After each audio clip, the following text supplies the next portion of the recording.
In the year 1812, a young United States of America declared war on the British Empire and launched a full-scale invasion of Canada. No one expected the poorly defended British colony to hold out against a much larger American foe, and yet it did. Canada's salvation came arguably in the form of one man, Tecumseh. He was fighting for his people, the indigenous tribes of North America. His alliance with the British was out of convenience alone, and his true goal was simple: to create a united native nation across the American frontier and retake the land that had been lost. Welcome to our video on the life of Tecumseh. Shout out to the Ridge Wallet for sponsoring this video. Members of our team have been using Ridge Wallets for more than a year now, and we recommend them to all of our viewers. They don't fold, don't bulge in your pocket, and are light, with a modern, sleek and industrial design. Ridge Wallets are a great Christmas gift for you and your loved ones. Ridge holds up to 12 cards and has an attached money clip for cash. It comes in 30 different colors and styles, including our favorites, carbon fiber and burnt titanium. For us, switching from the old wallets to Ridge was like going from an old chair to a super fancy gaming armchair. But don't take our word for it, Ridge has 40,000 5-star reviews. Each wallet comes with a lifetime warranty, and the Ridge team is so confident that you'll like it that they'll let you try it for 45 days. If you don't love it, just send it back and get a full refund. Support our channel and get 10% off today with free worldwide shipping and returns by going to ridge.com/kingsandgenerals and using code KINGSANDGenerals. To tell Tecumseh's story from the very beginning, we must explain the world he was born into. Native tribes had inhabited North America for over 12,000 years, but diseases brought upon them by Europeans had apocalyptic effects on their society. By the time the first English pilgrims arrived at Plymouth Rock in 1620, a smallpox epidemic had killed 90% of the local population. By the 18th century, the eastern seaboard was dominated by Britain's 13 colonies, with tribes like the Pequot, Powhatan and Massachusetts all but wiped out and pushed out of their homes. Now peoples like the Odawas, Shawnees, Lenape and the powerful Iroquois Confederacy were on the border of this expansion. Further inland, the French Empire claimed a vast swath of territory from Labrador to Louisiana. It was a sparsely populated land where native tribes exercised full autonomy and were more or less equal partners in the incredibly lucrative fur trade. The French tended not to impose on native territory, and their presence provided a buffer against British expansion.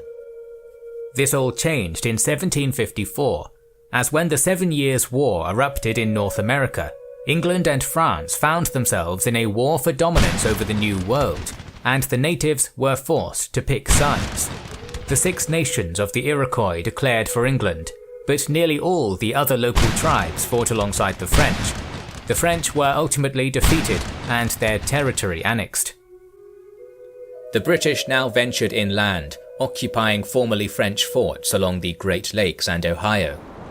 It was well known that, unlike the French, the British did not come to trade furs, but to flatten and tame the land and displace the natives who hunted and gathered there. As settlers began to trickle westwards and British soldiers treated the locals with contempt, whispers of war began to spread amongst the tribes of the Old Northwest.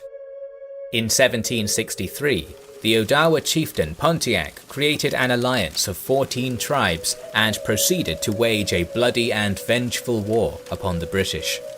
His native confederacy raised hell, capturing 8 forts along the Great Lakes, killing over 2,000 settlers and 400 soldiers. Pontiac's fierce resistance forced the British to pull back and reaffirm an earlier treaty in which the 13 colonies promised not to settle land west of the Allegheny Mountains. Peace was made in 1766, and the tide of expansion had been stemmed for now, but war would soon come to native peoples once more. 2 years later, the man fated to lead them into battle entered the world. In March of 1768, Tecumseh was born to the Shawnee people in a village along the Ohio River. It is said that upon giving birth, his mother looked to the heavens and saw a comet blazing across the night sky.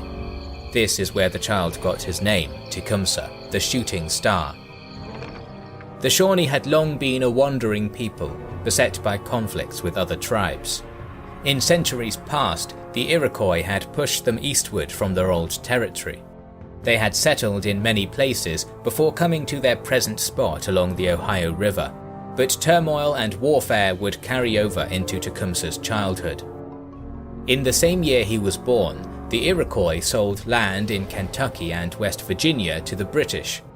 These were plains the Shawnee depended on for hunting, but when they voiced their protests, they were ignored both by the British and the Iroquois. So, when continental settlers began pouring westward into their newly purchased territory, Shawnee warriors prepared to defend their lands. In 1774, a 6-year-old Tecumseh watched his father Puckeshinwau and his eldest brother Cheeseekau partake in a ritual war dance before heading away to battle. They met their foe at Point Pleasant, a force of Virginia militiamen who the natives called the Big Knives on account of the sabres worn by the colonial officers. Outnumbered and outgunned, the native warriors were driven back. As a result, the Shawnee were forced to relinquish their hunting grounds, allowing the settlers to move westward with impunity. Tecumseh's father was mortally wounded in the battle. With his dying breath, he beseeched his firstborn son to preserve the dignity of his family line and one day lead his younger brothers into battle. The news of Puckeshinwau's death devastated Tecumseh's mother, who was pregnant with the last of his children. It was no less hard upon the boy himself. Fatherless at 6 years old, his family was uprooted and forced to move west. That winter, his mother gave birth to triplets. Of the 2 that survived, one was named Lalawethika. Initially a useless layabout, the sickly boy would later have a profound impact on Tecumseh's life. A year later, the 13 colonies declared their independence from the British Empire, plunging the region into war and imposing a new threat upon native peoples. As the Revolutionary War raged between patriot and loyalist, many native bands now joined the fray on the side of the British Crown. Among them were the Shawnee, who sought to reclaim the lands lost to the now rebellious frontiersmen. This invoked the ire of the Americans, who responded wrathfully, sending soldiers into Shawnee lands. Before long, a large band of Kentucky militia were advancing upon Tecumseh's village. Still too young to fight, Tecumseh had fled alongside the women and children to nearby bluffs, while the warriors of the village tried to hold off the militia, to no avail. It was not the first time Tecumseh was forced to move, but this time he was there to see his village burn, witnessing with his own eyes the destruction caused by the Big Knives. Never again would Tecumseh sit idly by while his people's land was ravaged. In the years that followed, Tecumseh began training to become the warrior his father had wanted him to be. His eldest brother, Cheeseekau, took full responsibility for his younger brother's growth, obeying his dying father's last wish. Tecumseh was taught how to hunt, how to fight, and how to live as a Shawnee warrior should. When he entered adolescence, Cheeseekau blackened Tecumseh's face and sent him alone into the woods to find his guardian spirit. Tecumseh fasted and meditated, and his spirit came to him in a vision. He never revealed to anyone what form his ethereal guardian took. Tecumseh soon matured into a strong, intelligent young man. Allegedly, he once slew 16 bison with only a bow and a single quiver of arrows.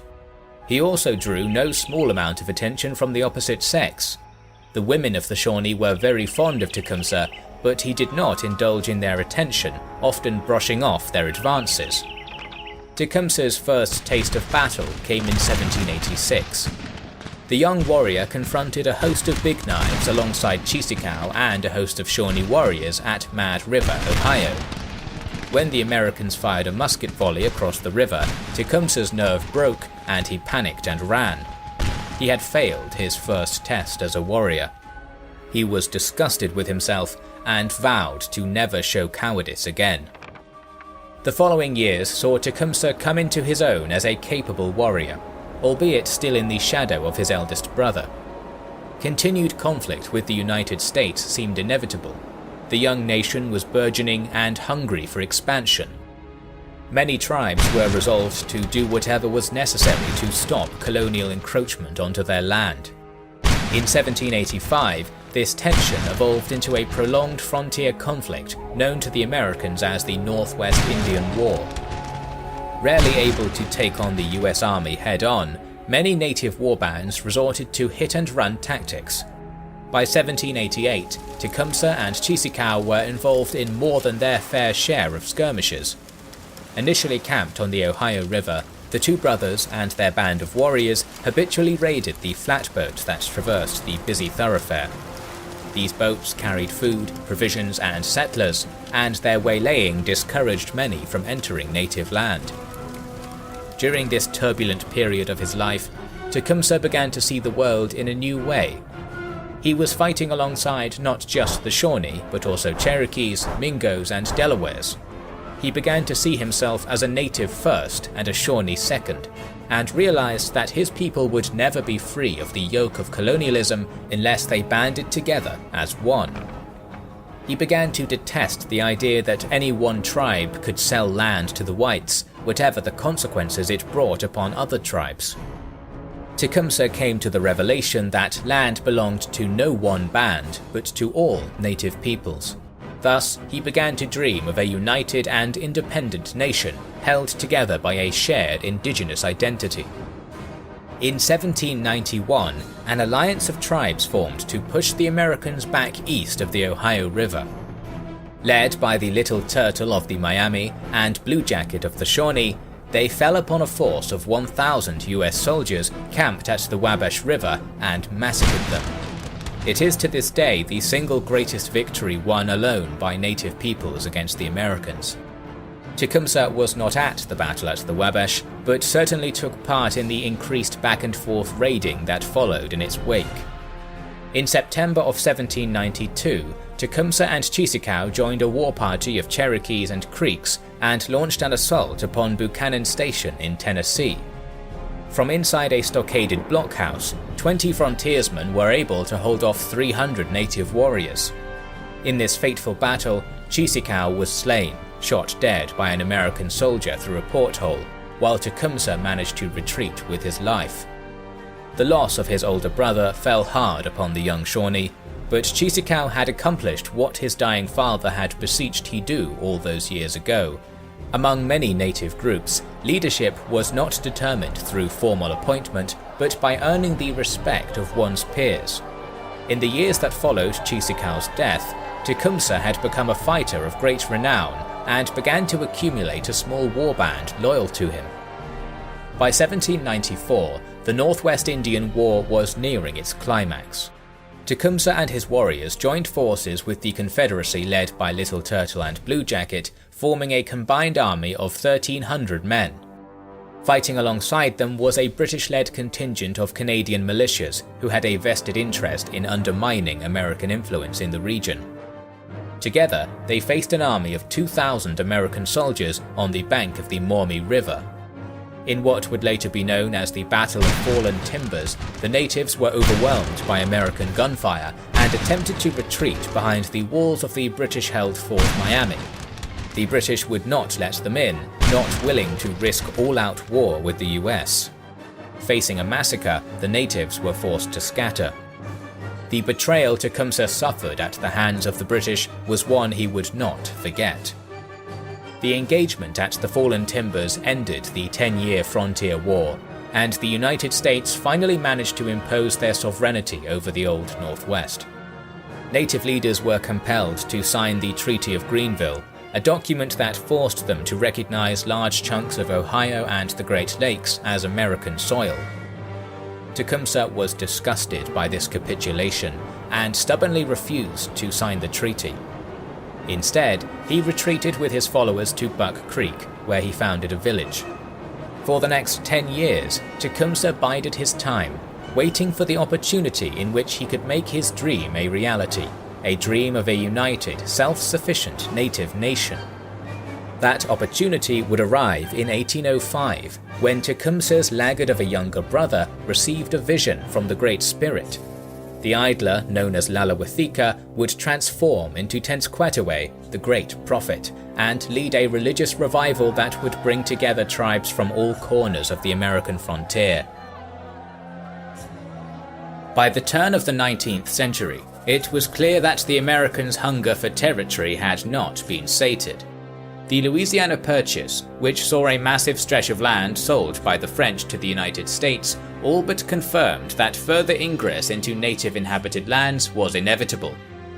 In the aftermath of their victory in the Northwest Indian War, over 600,000 American pioneers would settle in the newly established states of Kentucky and Ohio, as well as the territory of Indiana, land once dominated by native tribes. Disunited and outnumbered, the natives of the frontier were direly outmatched. Despite this, Tecumseh never gave up his grand ambitions to retake native territories. As fate would have it, it would actually be his brother who would spark the movement that would snowball into the creation of his great confederacy. This man was Lalawethika, meaning he who makes a loud noise. He had always been the black sheep of the family, having never become a great warrior like his brothers. A freak accident had taken out his eye when he was young, and he spent the majority of his youth as a perpetually drunk good-for-nothing. In the year 1805, everything changed. One day, Lalawethika was smoking in his wigwam when suddenly his body seized up and he fell into a trance. His stupor was so deep that those around him thought he had died, yet soon he awoke as a changed man. Lalawethika told everyone that he had received a vision from the Great Spirit, in which he had seen his people led onto a path of doom, and was now convinced that the Great Spirit had sent him on a mission to purify native culture for their salvation. He took on a new name, Tenskwatawa, the Open Door. In time, he became known to his people as the Prophet.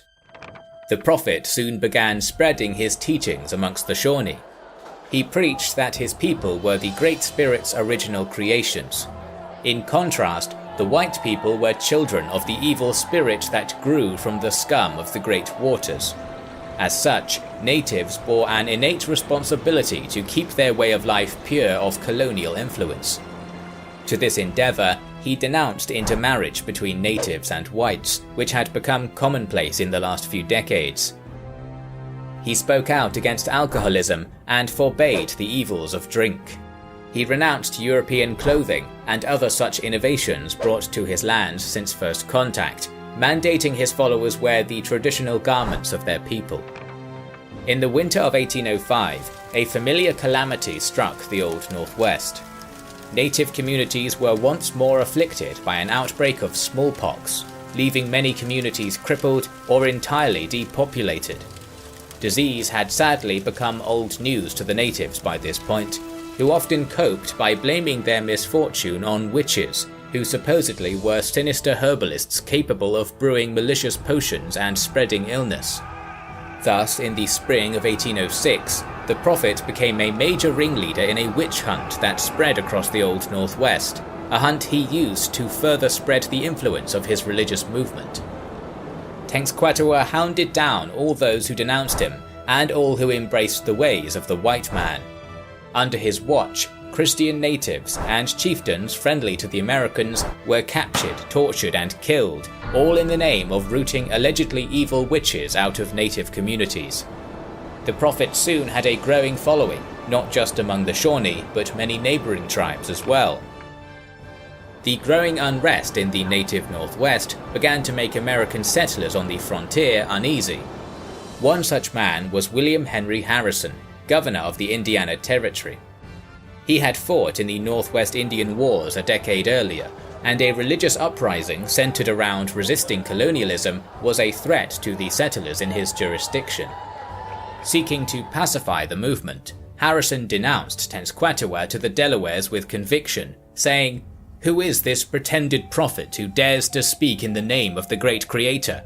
Is he more wise or virtuous than you are yourselves, that he should convey to you the orders of your God?" To affirm his spiritual powers, the prophet told his followers of a day of black sun. He was correct. By accurately predicting a solar eclipse, Tenskwatawa had proven his power in the eyes of his followers. In 1808, the prophet joined forces with Tecumseh. Together, the two brothers founded a village upon the confluence of the Wabash and Tippecanoe rivers. The old chieftain, Little Turtle, who had fought at Fallen Timbers, warned Tecumseh that he was settling on the lands of the Miami, to which Tecumseh replied devoutly that he was settling on native lands. The brothers' village came to be known as Prophetstown, and would serve as the staging point for their pan-native resistance movement. In the following years, people from all over the Old Northwest filtered into Prophetstown, drawn to Tenskwatawa's teachings and Tecumseh's reputation as a warrior. The community grew quickly from a small village into a bustling multi-tribal township, a hub of Native American cultural and political activity.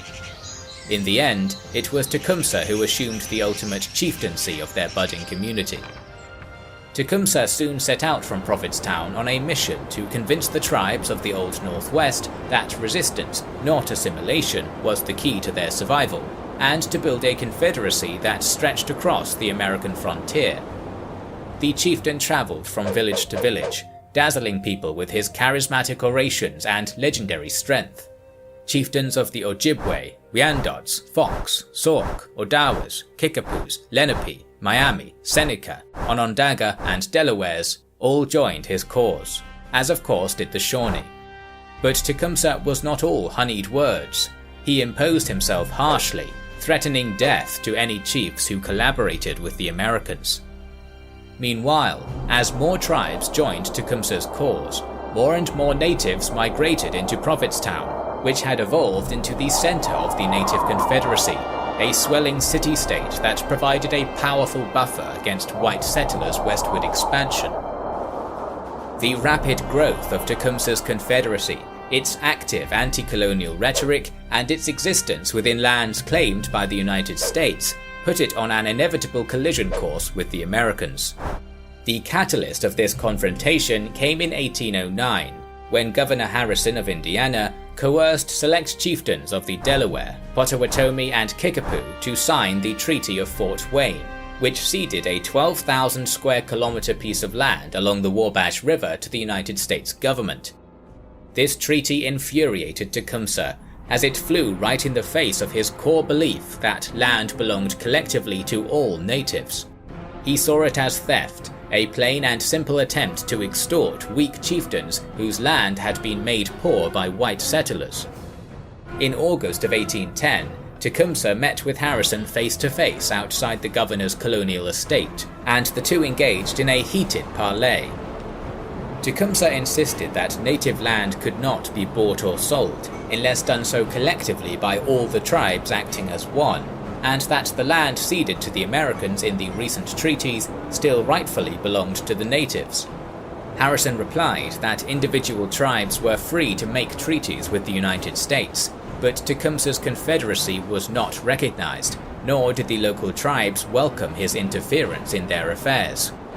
The back-and-forth debate inspired a passionate reply from Tecumseh and his most iconic quote, "Sell a country? Why not sell the air, the great sea as well as the earth? Did not the Great Spirit make them all for the use of his children?"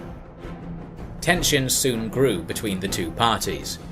Harrison was quick to point out that the Shawnee themselves had taken land from the Miamis, so what right had they to dictate the affairs of other tribes?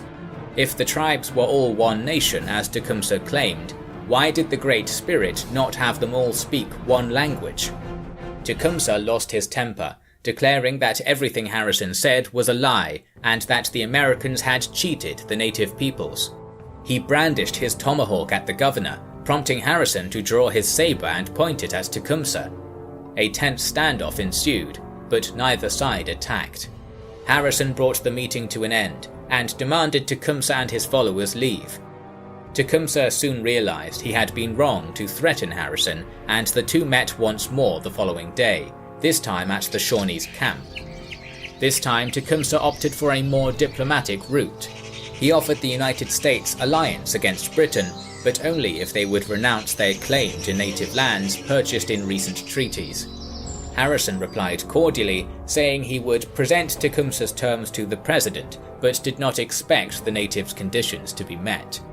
To this, Tecumseh replied regretfully, "I hope the great chief will give up this land. He is so far off, he may sit still and drink his wine, whilst you and I will have to fight it out." Harrison was impressed by the integrity of his enemy. He remarked that, if it were not for the vicinity of the United States, he would perhaps be the founder of an empire. In 1811, Tecumseh travelled southwards to present-day Alabama. The natives of that region were known to the Americans as the Five Civilized Tribes, due to their more positive predisposition to adopting European practices. Tecumseh's goal was to extend his alliance along the entirety of the American frontier, but he met fierce resistance in the south. The tribes there rejected his calls for unity more often than not, instead preferring to abide by the treaties they had signed with the United States. This is exemplified in an exchange between Tecumseh and Pushmataha, a chieftain of the Choctaws. Pushmataha stood firm against Tecumseh, delivering a pithy statement. "These white Americans give us fair exchange, their cloth, their guns, their tools, implements, and other things which the Choctaws need but do not make. It will be seen that the whites and Indians in this section are living on friendly and mutually beneficial terms." Tecumseh delivered a vehement reply. "Where today are the Pequot? Where are the Narragansett, the Mochican, the Poccanet, and other powerful tribes of our people? They have vanished before the avarice and oppression of the white man. Sleep not longer, O Choctaws and Chickasaws. Will not the bones of our dead be ploughed up, and their graves turned into ploughed fields?" Unfortunately, his words fell on deaf ears, and the Choctaws refused to join his cause. Nevertheless, Tecumseh did find limited success in the south. In September, he rode into the Muskogee town of Tuckabashie. There he delivered another impassioned speech about the unity of natives and resistance against the white man. Thousands of warriors raised their tomahawks and cheered, but one old chieftain remained silent. One story claims that Tecumseh stalked over to this chieftain and declared that he would march to Fort Detroit, stamp his foot into the earth, and shake down every house in Tuckabashie to prove that he had been chosen by the Great Spirit. Tecumseh then ventured back northwards, and sure enough, on December 16, 1811, the New Madrid earthquake rocked the southern United States, and every house in Tuckabashie was shaken to its foundations. Many interpreted this as the coming of Tecumseh's prophecy and proof they should join his confederacy. Henceforth, a significant amount of Muskogees declared themselves for Tecumseh, a faction which became known as the Red Sticks. Meanwhile, in Indiana, Governor Harrison was aware that Tecumseh was away from Prophetstown, which was currently under the administration of Tenskwatawa. Harrison knew that Tecumseh was the main military power in the native confederacy, and his absence made this the right time to strike. Harrison's goal was to conquer Prophetstown, thereby ripping the heart out of the growing confederacy and eliminating the threat of a native invasion of Indiana before it could begin. Harrison sent the Prophet an ultimatum. All Potawatomis, Kickapoos, and Winnebagos were to be expelled from Prophetstown. All warriors who had launched raids upon United States citizens had to be surrendered, and all goods and horses stolen from settlers had to be returned. These terms served to effectively disband the native confederacy, and unsurprisingly were unilaterally rejected. On September 20th, 1811, Harrison marched northwards with an army of 1,000 men. Comprising this force were 325 Army regulars and 625 volunteers, largely from Kentucky and the Indiana Territory. The militia was made up primarily of infantrymen, but also featured mounted sharpshooters and dragoons. The principal weapon used by this expeditionary force was the Model 1795 Springfield flintlock musket, a firearm capable of discharging 3 rounds per minute. The army stopped at present-day Terre Haute, Indiana, and constructed a stockade named Fort Harrison, which would be a staging point for their upcoming assault. Within their town, the Prophet's warriors numbered anywhere from 500 to 700, divided into tribal contingents of Winnebagos, Kickapoos, Potawatomis, Wyandots, and Shawnees, each numbering about 125 men. Most of the natives were armed with British Brown Bess muskets and carried knives, tomahawks, and war clubs. By November 6th, the Americans had advanced out of Fort Harrison and made camp on a high ridge around 1,000 yards west of Prophetstown. Before he had headed south, Tecumseh had warned his brother not to engage in combat, for he did not want open war before his confederacy was fully mobilized. Despite this, he was not present, and the warriors of Prophetstown looked to Tenskwatawa for guidance. The Prophet had made overtures for peace that afternoon, but this was a fruitless endeavour, as Harrison could not accept any terms short of the abandonment of Prophetstown and the dispersal of its inhabitants. Meanwhile, the natives had become deeply uneased by the army at their doorstep, and many itched for confrontation. The most popular story claims the Winnebago faction denounced any attempt at peace and demanded Tenskwatawa send them into battle. Thus, the Prophet sought a vision with the Great Spirit and returned to his warriors with a plan to assassinate Governor Harrison, thereby beheading the American army and making them unable to fight. The Winnebagos demanded that the attack had to be that night. Thus, Tenskwatawa invoked his shamanic powers to confer with the Great Spirit, promising that the elimination of Harrison could be carried out via a nighttime assault upon the American camp. Thus, at 4 AM on the morning of November 7th, the war chiefs began their attack, having been given the blessing of their prophet. They advanced upon the American camp in a crescent formation. The right horn was made up of Kickapoos, led by Chief Mengoatoa, the left made up of Winnebagos, led by Chief Waweapakusa, and the centre made up of Potawatomis, led by Roundhead and Wabaunsi. The plan was to have the Kickapoos infiltrate the camp's northeastern corner and slay Harrison under the cover of darkness, at which point they would signal the rest of the warriors and massacre the US soldiers. This would not come to pass, for Harrison was a shrewd commander and knew well not to underestimate his native foes. Remembering all too well how 1,000 US soldiers had been massacred at the ambush at the Wabash back in 1791, he had ordered the tents in his camp to be set up in a crescent formation and for his men to sleep on top of their muskets, which were to be loaded with their bayonets affixed. The Kickapoos reached the American camp ahead of the other native contingents, crawling on the flats of their stomachs. At around 4:30 AM, they encountered an advance watchman, who managed to fire off a shot before being killed.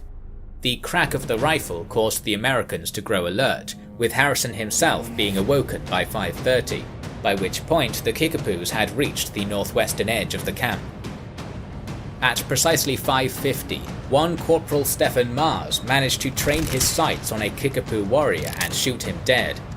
The presence of the natives was now known, and they had precious little time before the entire American stockade was alerted. Realizing that an assassination of Harrison was now impossible, the Kickapoos raised their weapons and charged, beginning the battle in earnest. For roughly 15 minutes, the Kickapoos kept the Americans' northwest flank in a state of chaos, killing a handful of soldiers and forcing the 4th Infantry Regiment and Kentucky Riflemen to retreat deeper into their camp. However, Harrison's foresight had paid off, as by 6 AM, all hands in the American camp were alerted and had been assembled into battle positions around the perimeter. It was around this time that the rest of the native warriors arrived on the scene, with the Potawatomis launching an assault on the northwest. The battle had devolved into a slugfest, a contest decided by numbers and firepower. In this, the natives were outmatched. As the hour progressed, the tides began to turn. A company under one Captain Snelling had driven the Potawatomis from the woods, who regrouped and assaulted the northern centre, causing a company led by Captain Robb to collapse and fall back, only to have Snelling's contingent fall in and beat back the ensuing Potawatomi advance. Meanwhile, the Winnebagos struck from the south, engaging in a fierce shootout with the companies of Captain Spencer and Warwick. This too was futile, as Robb's reformed unit arrived to reinforce their compatriots and drive off their enemy. By 7 AM, the sun was beginning to rise, and the natives realized they were outnumbered 2-1. Heavily demoralized, they began retreating back to Prophetstown. Here the Americans launched a counterattack, Fully mobilized and invigorated after repelling an attack, they encircled and charged the fleeing natives, slaying a handful more before the warriors made it back behind the fortifications of Prophetstown. Upon their return, many warriors were outraged at the Prophet, for he had promised them that the Great Spirit had ensured him of victory. The powerful shaman was called out for being a fraud. Many renounced their loyalty to him and deserted Prophetstown. Tenskwatawa made desperate pleas to have them stand and fight, but they fell upon deaf ears. The next morning, the American troops marched into Prophetstown to find it had been abandoned and burned it to the ground. The Prophet, who had laid the groundwork of Tecumseh's confederacy, had lost almost all his influence. The town that served as the heart of native unity had been burned down. This was a harsh blow to the native resistance, but it was not the end. Tecumseh himself still had power, for chieftains of many tribes were still loyal to him. In the face of this setback, he was forced to turn to an old ally against the American threat, the British Empire. On June 17, 1812, the United States Senate voted narrowly in favour of armed conflict with Great Britain. This war had been a long time coming. As a certain Napoleon Bonaparte had been conquering across Europe, the British had imposed themselves upon US sovereignty, embargoing American trade with France and her allies, while kidnapping sailors off American ships to supplement the Royal Navy's perpetual need for manpower. But these were not the real causes of the war. For decades, the British Empire had been empowering native tribes on the US frontier to resist American expansion. Indeed, most of the muskets used by Tecumseh's warriors were British manufactured. For the warhawks in Washington, this provided the excuse needed to pursue American territorial expansion, first by annexing British Canada, then by expanding deeper into the lands of the native tribes on their western frontier. One of the main obstacles preventing American expansionism was still alive and well. Tecumseh had never stopped preparing for war. He had no love for the British, but realized it was only through their manpower and resources that the reconquest of native lands annexed by America and the establishment of an independent pan-tribal native state was possible. To this end, he mobilized his warriors for battle. It was the general consensus that if the United States launched an invasion into Canada, the territory would fall quickly. The ongoing war with Napoleon kept the majority of Britain's armies in Europe, and the local Canadian colonials were unlikely to be willing to fight against a far superior foe. On July 12, 1812, the United States began their invasion when Brigadier General William Hull marched across into Old Sandwich Town in present-day Ontario, occupying it without a fight. He offered peace to the locals should they become Americans, but to those who fought alongside the British or their native allies, he had a much darker promise. The first stroke of the tomahawk, the first attempt with the scalping knife, will be the signal for one indiscriminate scene of desolation. No white man found fighting by the side of an Indian will be taken prisoner. Instant destruction will be his lot. However, Hull proved to be an ineffective general. The main British garrison in the region was isolated in nearby Fort Malden, but Hull refused to strike, instead holding position in Sandwich Town while obsessing over his supply lines across the Detroit River. On July 17th, 700 native warriors of the Great Lakes nations arrived at Fort St. Joseph on the shores of the Huron to join the British cause. The local British commander had only 50 redcoats under his charge, but empowered by his new allies, he swooped down into Michigan and besieged nearby Fort Mackinac. Unaware that the war had been declared, the American garrison surrendered without a fight. As Tecumseh's warriors took arms, the great chieftain himself was heading north to join the fray. At Brownstown Creek, he fell fiercely upon a supply convoy of 200 US soldiers, scattering them with only 25 warriors at his side. Following this string of humiliating defeats, Hull's nerve broke, and on August 7th, he retreated back into American territory to garrison in Fort Detroit, having accomplished little to nothing. Back in Washington, Thomas Jefferson famously asserted that the acquisition of Canada this year will be a mere matter of marching, but this was no longer the reality. Tecumseh and his natives had delivered the British a fighting chance, and with that, the inspiration for the local Canadians to resist the conquest. But in truth, the war had just begun. There was much to do before Tecumseh's dream could be realized. It was at this point that the Shawnee chieftain's greatest ally enters the story. Major General Isaac Brock was a career soldier and a loyal British subject. In 1802, he was appointed a station in Lower Canada, where he eventually became head of the colonial army. Modern Canadians consider him a national hero, but in truth he resented his outpost. In comparison with the Napoleonic War, Canada was a sleepy and irrelevant sideshow. Nevertheless, Brock did his duty well. He reformed the provincial militia and bolstered the defences of forts on the American border. A few months before the war's outbreak, Brock was offered a posting in Europe. Despite his personal desires, he refused, believing he now had a duty to defend Canada against the invasion he knew was soon to come. On the night of August 13, 1812, Brock arrived at Fort Malden aboard a flotilla of ships by way of Lake Erie. Tecumseh was there waiting for him, and the two men were eager to see one another. Both had heard of the other's deeds, and both knew that they needed each other. Brock could not defend Canada without Tecumseh's aid, nor could Tecumseh retake his people's lands without British support. The two leaders soon met face to face and quickly developed a mutual respect. They agreed that only through a quick and decisive offensive could they hope to win this war. To that end, they resolved to attack Fort Detroit, the place where the bulk of American forces in the northwest were stationed. It was risky, since the Allies knew they would be outnumbered 2-1. Most of Brock's officers were against it, yet the Major General would not relent. Tecumseh was impressed by his new partner's resolve, famously saying, "This is a man. A more sagacious and a more gallant warrior does not, I believe, exist." On the morning of the 15th of August, an allied force of Canadian militias, redcoats and natives made camp in Sandwich Town, opposite the river to the American-held Fort Detroit. Major General Brock commanded a force about 700 strong, while Tecumseh and his warriors numbered around 600.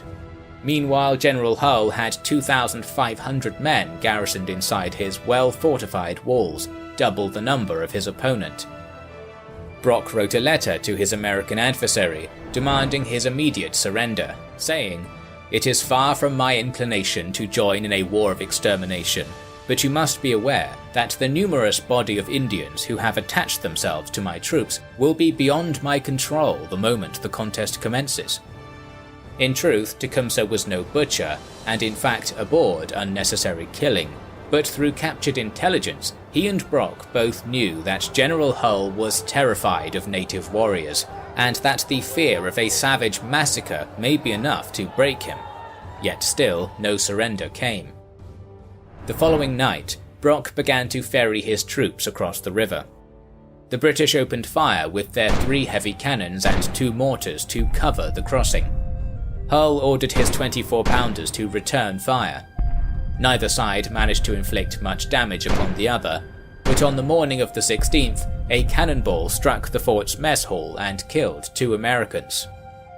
Upon crossing the river, Brock organized his troops into 2 rows a mile out from the fortress walls, boldly placing himself at the front of the line. An officer pleaded that he not expose himself so plainly, to which he replied, "Many here follow me from a feeling of personal regard. I will not ask them to go where I will not lead them." When news arrived that a force of 400 Ohio militiamen were arriving from his rear, Brock doubled down and marched his troops to the far side of the fort, opposite to the river. Meanwhile, Tecumseh and his warriors had quietly made the river crossing 5 miles south, filtering his men into a forest within view of the fort. Ingeniously, he paraded his men in circles, repeatedly having them pass through a gap in the tree line within view of the Americans, delivering ferocious war cries all the while. This created the illusion that there were far more natives at Detroit's gates than there actually were, and made the weight of an Indian massacre all the more real. By now, General Hull had been psychologically broken, with contemporary reports claiming he sat in a muted daze, saliva and tobacco dripping limply from his chin. Within his fort there were women and children, including his very own daughter and grandchild. The man had never had the will of a soldier, and the mind games of Brock and Tecumseh had broken him. After only a few hours of siege, the gates opened, and Hull's own son rode out, bearing a white flag. Fort Detroit had surrendered. It was a stunning defeat for the Americans. The largest garrison in the northern United States had surrendered without a fight. 2,493 soldiers were taken captive by a force barely half their number. Tecumseh had done his part and delivered the British a great victory. Now it was time for his imperial allies to help him push deeper into American territory and help him establish a homeland for his people. Unfortunately for him, this would never come to pass. The United States was determined to avenge their humiliation at Detroit, and thus launched an offensive upon Queenston Heights, managing to capture the town. This provoked Brock to rally a force of militiamen from nearby York and some native Mohawk allies to once more drive the Americans from Canadian soil. It was in this engagement where the Major General met his end. He charged up the heights with his men, wearing a silk sash given to him by Tecumseh. This made him a conspicuous target, and as he ran up the hill, he was shot fatally through the chest. 300 Mohawk warriors jumped into the fray, holding off a much larger American army until British reinforcements arrived. Queenston was retaken, and nearly 1,000 Americans were captured or killed.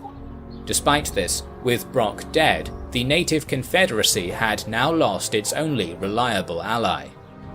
Meanwhile, an old foe of Tecumseh had come to assume command of the American forces in the northwest, none other than William Henry Harrison, the conqueror of Prophetstown.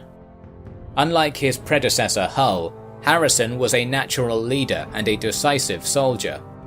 His first act was to construct a bastion along the Maumee River, which he called Fort Meigs. From there he planned to strike upwards and retake Detroit. Meanwhile, the Governor-General of Canada had promoted an officer by the name of Henry Proctor to lead the British Army due to Isaac Brock's untimely death. Proctor and Tecumseh went on the southwards offensive. In January of 1813, the native British forces encountered an expeditionary platoon of mounted Kentucky riflemen sallying north from Fort Meigs. They clashed on a battlefield outside the borough of Frenchtown. For once, the Americans were outnumbered and suffered a resounding defeat. Nearly 500 Kentuckians were killed in the fighting, the highest American casualty count of any battle in the war, and yet another 500 were captured. The American prisoners were put on a forced march back to Fort Malden for detainment. Native warriors began taking liberties with their captives, robbing and killing the injured, and cutting down any who would not keep pace with the slog. Tecumseh himself had left before the battle's end, and was not present to see the massacre. He abhorred needless death, so when he caught wind of the prisoners' fate, he was outraged. Confronting Proctor, he demanded to know why the British general would allow such a thing, to which Proctor snidely replied that Tecumseh's natives were impossible to control. At this, the chieftain replied temperously, "Begone! You are unfit to command. Go and put on petticoats." From there, cracks continued to form in Tecumseh's tenuous alliance with the British. With Brock, the chieftain had built a strong rapport, but he had no such respect for Proctor, who refused to fight the war on the natives' terms, as Brock had. Meanwhile, the Americans would remember the massacre at Frenchtown, their slain prisoners would become martyrs, and the event became a rallying cry for the rest of the war. Sure enough, the tides began to turn. In the spring of 1813, Tecumseh convinced a begrudging Proctor into launching a joint assault upon Fort Meigs. Twice a force of 1,200 natives and 900 British soldiers laid siege to the fort, but twice Harrison managed to repel them, despite suffering heavy casualties. As more Americans fell into British captivity during these battles, Tecumseh continued to prevent massacres as much as he could. It is because of this that many Americans to this day regard him with the respect befitting a noble foe. The failing relationship between Tecumseh and his allies was further exacerbated when the United States won a decisive naval engagement in September of 1813. The Battle of Put-in Bay put the entirety of Lake Erie in American hands and cut off British supply lines, forcing them to abandon Fort Malden and Fort Detroit, thereby erasing all the victories won by Tecumseh and Brock a year earlier. With winter looming, General Proctor retreated eastward, banking on the fact that Harrison would not pursue him through the winter snows. This enraged Tecumseh, for the Shawnee chieftain still wanted to go on the offensive. He felt betrayed. After all, he had delivered the British several victories in their war, only to receive no aid in return for it. As it turned out, Proctor's gamble was incorrect. Harrison was all too willing to risk a winter campaign to press his advantage. After retaking Fort Detroit, the American general marched eastwards to pursue the British forces. Still, Proctor continued to withdraw, much to the disgust of Tecumseh, who now realized that his unreliable ally could not be further removed from the gallantry and bravery of Brock. Reluctantly, the Shawnee took his warriors and joined the British retreat. But soon he had had enough. Realizing there was no end to Proctor's timidity, Tecumseh stood before the general and put his foot in the earth, issuing him an ultimatum. The British would withdraw no further, or the alliance between them and his native confederacy was over. In declaring this, Tecumseh had said choice words that would go down in history. "Our lives are in the hands of the Great Spirit. We are determined to defend our lands, and if it be His will, we wish to leave our bones upon them." With his hand being forced, Proctor agreed to face Harrison's army. He chose to make his stand on the banks of the Canadian River Thames near Moraviantown, a village of Christian Delawares. Proctor's 900 men lined themselves in rows perpendicular to the river. Exhausted and starving from their forced march, the Redcoats were in no state to fight.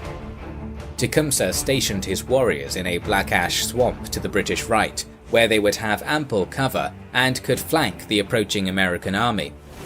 The emboldened Grand Chieftain personally shook the hand of each British officer before rejoining his men. Before long, the Americans were in sight. Harrison's force was imposing, nearly 4,000 strong. They more than doubled the numbers of the British and natives combined. Proctor had made no attempt to build earthworks to fortify his position, and so the plains between him and the Americans remained entirely uncontested. Harrison knew that the best way to break his enemy was to move fast and strike hard, much like he had done at Prophetstown 2 years earlier. The American general kept the bulk of his militia and infantry in reserve, and organized a center column of mounted Kentucky riflemen to barrel down towards the British line. Tecumseh and his warriors opened fire from the swamp, but were unable to stop the cavalry from thundering into their redcoat allies. This devastating charge broke the British morale. Gripped by panic, they broke formation and scattered, offering only a token resistance through disorganized and scattered gunfire. General Proctor fled the field with 250 of his men, while the remaining 600 British soldiers were either captured or cut down.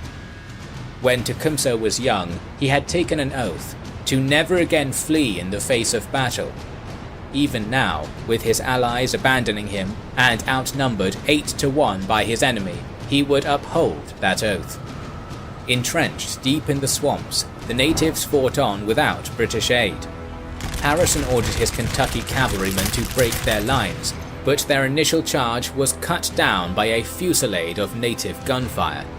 From there, the battle devolved into a drawn-out shootout, with both sides trading fire amidst the cover of the swampy thicket. It is here, in a battlefield of smoky air and muddy mire, that the story of Tecumseh ends. As the chaotic shootout continued, an American soldier managed to train his sights on the proud Shawnee chieftain and shoot him through the chest. Tecumseh was killed immediately upon the impact. It didn't take long for news of Tecumseh's death to spread among the native warriors.